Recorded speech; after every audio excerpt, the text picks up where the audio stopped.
Let's talk about the 8 planets in our solar system. And I don't mean what they look like or how far away they are. I mean what it's actually like to be one of them. Because from the outside, being a planet sounds pretty good. You're big, you've got your own orbit, things revolve around you. Sounds great. It is not great. Let's go through all 8, starting from the outside and working our way in. And by the end of this, you'll understand why being a planet in this solar system is one of the worst arrangements in the universe. Neptune is the furthest planet from the sun, sitting about 4.5 billion kilometers away. And before you say anything, yes, that sounds peaceful, quiet, lots of personal space, no neighbors dropping by uninvited. Here's the reality. Neptune is so far from the sun that it receives about 900 times less sunlight than Earth does. It is permanently, relentlessly dark. Not nighttime dark, not cloudy day dark. The kind of dark where the sun looks like a slightly brighter star from the surface. You are essentially alone in the outer edge of the solar system, freezing in the dark forever. And it gets worse, because Neptune is not calm. Despite being so far from any heat source that should drive weather, Neptune has the strongest winds in the entire solar system, speeds of up to 2,100 kilometers per hour, on a planet that gets almost no energy from the sun. Nobody knows exactly why. The winds just exist, screaming across the surface constantly, for no good reason, achieving nothing. Neptune also has no solid surface. You are just an enormous ball of ice and gas being torn apart by your own atmosphere at all times. And the one moon you'd actually want, Triton, is orbiting you backwards, slowly spiraling inward, and will eventually crash into you and destroy itself. Your own moon is going to explode on you. That's Neptune's life. Uranus has one defining feature that sets it apart from every other planet, and it is not a good one. Uranus rotates on its side. Its axial tilt is 98 degrees, meaning it essentially rolls around the sun like a bowling ball instead of spinning upright like a normal planet. This means that each pole gets 42 years of continuous sunlight followed by 42 years of complete darkness. Uranus is also the coldest planet in the solar system despite not being the furthest from the sun, which means even the heat it does receive barely does anything. The atmosphere is made largely of hydrogen, helium, and methane, which gives it a pale blue color and also makes it completely uninhabitable in every possible way.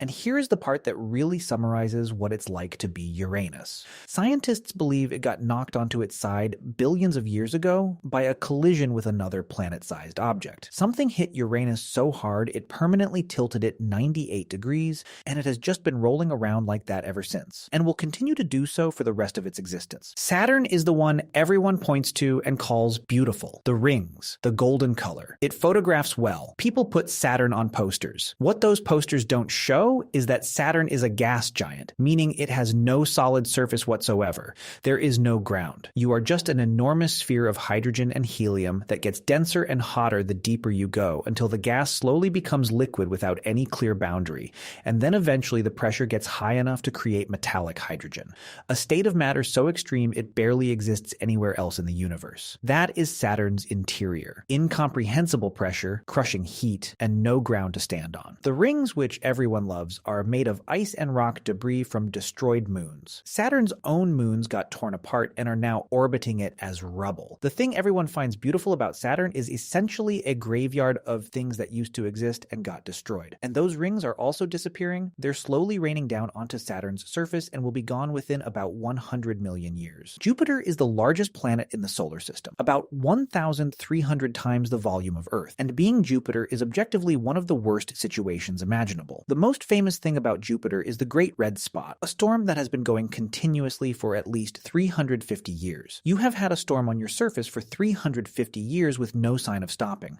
That storm is so large that Earth could fit inside it. But that's not even the main problem. Jupiter's main problem is radiation. Jupiter has an extraordinarily powerful magnetic field that traps charged particles and creates a radiation belt so intense that if you were standing on one of its moons, the radiation alone would deliver a lethal dose in a matter of hours. Jupiter is so radioactive, it is actively hostile to everything around it. Its own neighborhood is dangerous just because of what Jupiter is. The pressure near Jupiter's core is estimated at around 100 million times Earth's atmospheric pressure. Jupiter is so massive and so violent that it spent its early life in the solar system flinging other planets around, disrupting orbits, and generally causing chaos for everything nearby. Even as a planet, Jupiter is a problem for other planets. Mars sounds fine at first. It's the most Earth-like planet in the solar system. It has days that are 24 hours and 37 minutes long. It has seasons. It has polar ice caps. People want to move there. Here is what Mars actually is. It is a frozen desert with an atmosphere so thin it barely exists. The atmospheric pressure on Mars is less than 1% of Earth's. If you stood on the surface without a suit, the air pressure would be so low that the fluids in your body would begin to boil. Not from heat, from the lack of pressure. You would be killed by the absence of air pressing down on you. The average temperature on Mars is around negative 60 degrees Celsius, not at the poles in winter, on average across the whole planet. It can drop to negative 125 degrees at night, and because the atmosphere is so thin, there is almost nothing to block radiation from space, meaning the surface of Mars receives radiation levels roughly 40 to 50 times higher than Earth's surface. Earth is the only planet on this list doing well, so we're going to move on quickly before it gets uncomfortable. Venus is the closest planet to Earth in terms of size and composition. In the early solar system, it may have had ocean. It may have been habitable. And then something happened. Scientists aren't entirely sure what,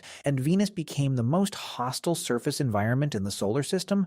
The surface temperature on Venus is around 465 degrees Celsius. Not at the equator in summer. All the time, everywhere, including the night side, because the atmosphere is so thick it traps heat completely. Venus is hotter than Mercury despite being further from the sun, purely because of its atmosphere. The pressure on the surface is about 90 times Earth's atmospheric pressure, equivalent to being 900 meters underwater. Every probe we have ever landed on Venus has been destroyed within a couple of hours. Mercury is the closest planet to the sun, and you would think that at least means it's warm. It is warm, wildly, catastrophically warm on the side facing the sun, reaching up to 430 degrees Celsius during the day. But Mercury has almost no atmosphere, and without an atmosphere to retain heat, the moment the sun goes down, the temperature drops to negative 180 degrees Celsius in one day.